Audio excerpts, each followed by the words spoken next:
এই পৃথিবীতে আমরা সবাই কিছু না কিছু খুঁজে বেড়াই।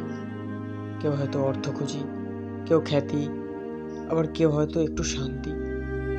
কিন্তু সব কিছুর শেষে আমরা একজন মানুষকে খুঁজি, যার কাছে আমাদের মনটা একটা নিরাপদ আশ্রয় খুঁজে পাবে। আমরা তো সম্পর্ক নিয়ে অনেক কথা বলি, বলি ভালোবাসা, বিশ্বাস আর প্রতিশ্রুতির কথা।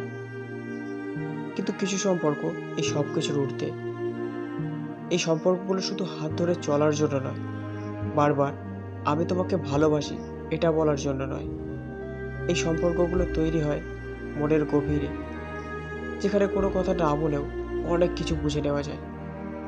মনে করে দেখো তো, তোমার জীবনে এমন কেউ কি আছে যার কাছে গেলে তোমার সব ক্লান্তি, সব কষ্ট মুহূর্তের মধ্যে উধাও হয়ে যায়?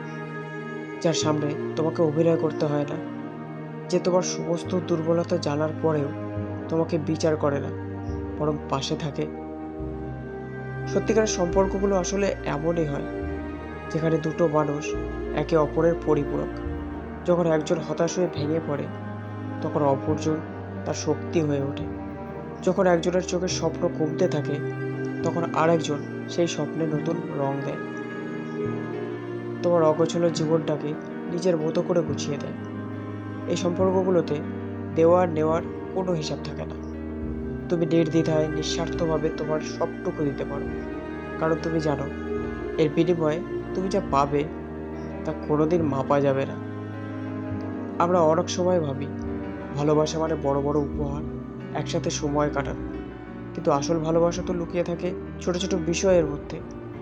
যেমন তোমার প্রিয় মানুষটা তোমার চুপ থাকার কারণ বুঝতে পারে, তোমার দীর্ঘশ্বাসের কারণ জানতে চায়, তোমার মিথ্যে হাসির পেছনে লুকিয়ে থাকা কষ্টগুলো বুঝে নেয়।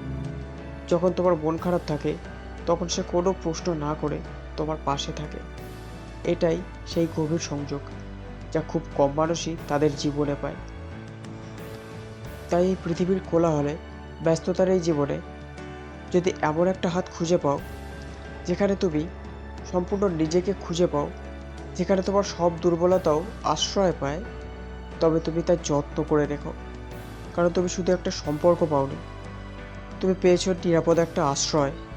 আর এটাই হলো জীবনের সবথেকে বড় প্রাপ্তি, যা সবাই পায় না।